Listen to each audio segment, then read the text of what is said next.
Assalamualaikum warahmatullahi wabarakatuh. Perkenalkan, nama saya Milna Aulia Majid, NIM 858979733. Saya dari UPBJJ Jember. Di sini saya akan menjelaskan urutan sistem pencernaan pada manusia.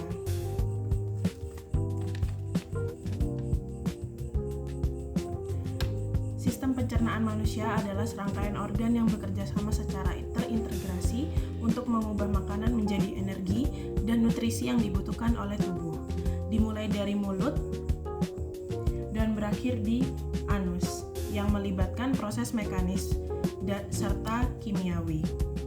Proses ini dimulai ketika makanan masuk ke dalam mulut, di mana terjadi pencernaan mekanik oleh gigi yang mengunyah makanan dan menghancurkan makanan menjadi potongan lebih kecil. Sementara ada lidah yang membantu membolak-balikan makanan dan kelenjar air liur yang menghasilkan ludah yang mengandung enzim amilasme atau petialin yang berfungsi memecah karbohidrat atau zat tepung menjadi gula yang lebih sederhana.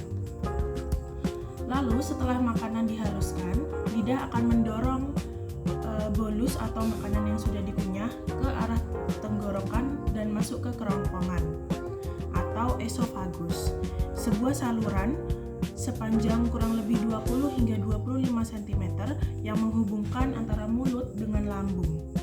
Di kerongkongan, makanan tidak hanya jatuh, melainkan didorong oleh gerakan otot yang bergelombang dan ritmis yang disebut dengan gerak peristaltik, yang memakan waktu beberapa detik hingga mencapai lambung.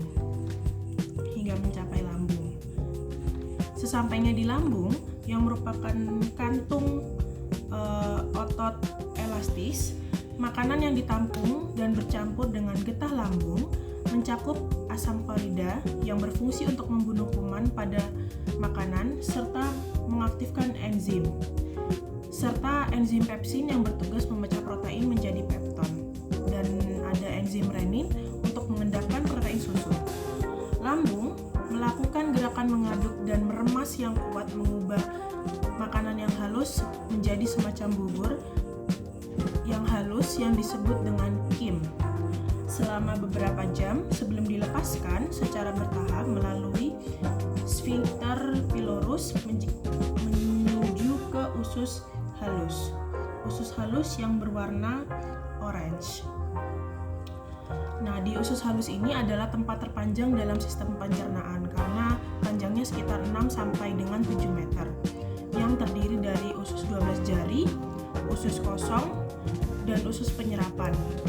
Di duodenum, kim bercampur dengan getah empedu dari hati dan getah pankreas, di mana enzim lipase pankreas memecah lemak menjadi asam lemak dan gliserol, serta tripsin melanjutkan pemecahan protein menjadi asam amino.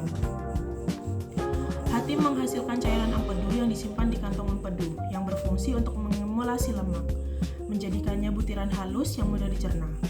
Nutrisi yang sudah dipecah menjadi bentuk paling sederhana. Ini kemudian diserap oleh dinding-dinding usus halus, terutama jejunum dan ileum melalui villi atau rambut halus, yang meningkatkan luas permukaan usus untuk memaksimalkan penyerapan sari makanan ke dalam aliran darah. Nah, setelah itu sisa-sisa makanan yang tidak diserap oleh usus halus kemudian masuk ke usus besar yang berwarna hijau atau disebut dengan kolon.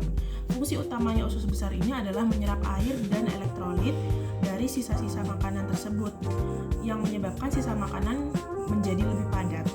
Di dalam usus besar terdapat bakteri Escherichia coli yang membantu proses pembusukan sisa-sisa makanan yang tidak tercerna dengan feses, sekaligus menghasilkan vitamin K.